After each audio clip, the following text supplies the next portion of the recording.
Résoudre un triangle, donc si on nous demande de résoudre le triangle ABC, ça veut dire qu'on doit trouver toutes les mesures de côté et les mesures d'angle qui nous manquent. Alors ici, dans le triangle ABC, on voit qu'il nous manque le côté AB, étant donné qu'on connaît les deux autres côtés, et il nous manque aussi l'angle B et l'angle C. Alors pour le résoudre, on va utiliser ce qu'on a appris jusqu'à maintenant pour pouvoir trouver les mesures manquantes. Alors, nous pourrons utiliser le fait que la somme des angles intérieurs d'un triangle, c'est 180. On peut aussi utiliser le théorème de Pythagore et on peut aussi utiliser les rapports trigonométriques, sinus, cosinus et tangente. En regardant le triangle, on voit tout de suite qu'on a un triangle rectangle. Alors, c'est pour ça qu'on a le droit d'utiliser Pythagore et sinus, cosinus, tangente. Alors, on a un triangle rectangle et on connaît deux côtés. Alors, si je connais déjà deux côtés et que j'en cherche un troisième, je peux utiliser Pythagore qui va me permettre de le trouver rapidement.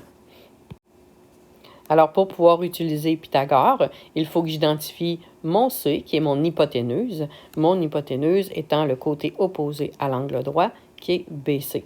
Alors, mon C, c'est le côté de 8,67. Et le A et le B, ce sont les autres. Donc, le A, ça va être lui. Et le B, ça va être mon côté inconnu.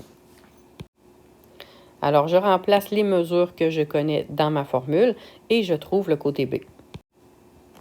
5,55 au carré va donner 30,8025 plus B au carré et 8,67 au carré va donner 75,1689.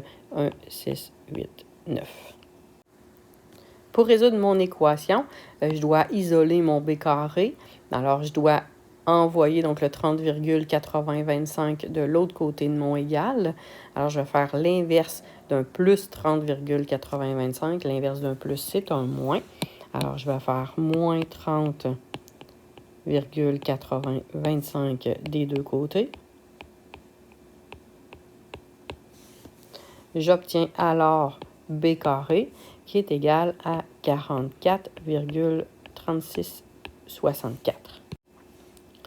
Maintenant, je dois inverser l'exposant 2. Pour inverser l'exposant 2, je fais une racine carrée. Et j'obtiens B qui est 6,66 cm.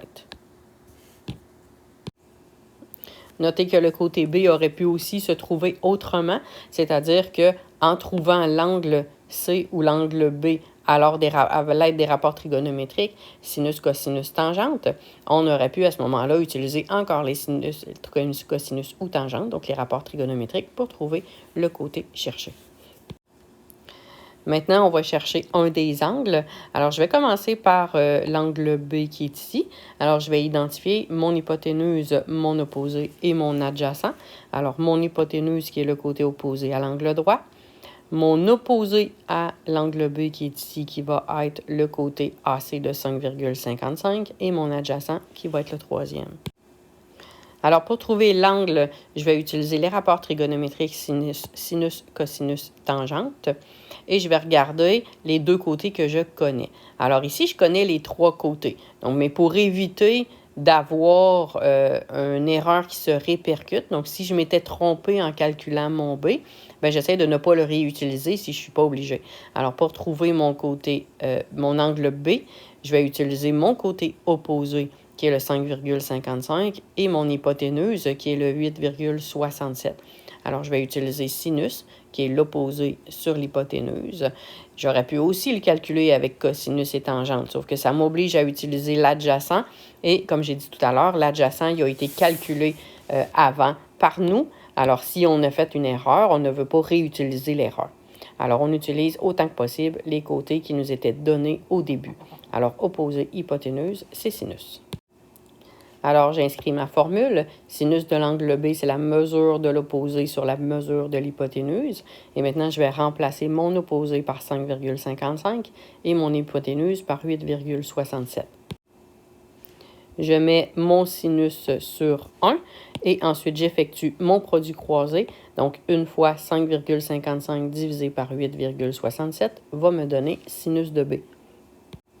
Alors, si j'effectue l'opération sur ma calculatrice, j'obtiens un sin de B à 0,6401. Je vous rappelle de garder 4 chiffres après la virgule et de bien arrondir le quatrième. Et maintenant, je dois inverser mon sinus pour obtenir l'angle B seulement. Alors, je vais effectuer sur ma calculatrice le sin moins 1. Donc, la mesure de l'angle B va être égale à sin moins 1 de 0,6401, ce qui me donne la mesure de l'angle B à 39,8 degrés. Nous avons donc les trois côtés. Nous avons deux angles. Il nous en manque un. Donc, il nous manque seulement l'angle C. Étant donné qu'on connaît deux angles dans un triangle et qu'on sait que la somme des angles intérieurs est 180 degrés, alors on va appliquer seulement cette loi-là pour trouver la mesure de l'angle C. Alors, 180 degrés et j'enlève le 90 degrés et le 39,8. Ça va me donner l'angle C. On termine donc la résolution du triangle avec l'angle C qui mesure 50,2 degrés.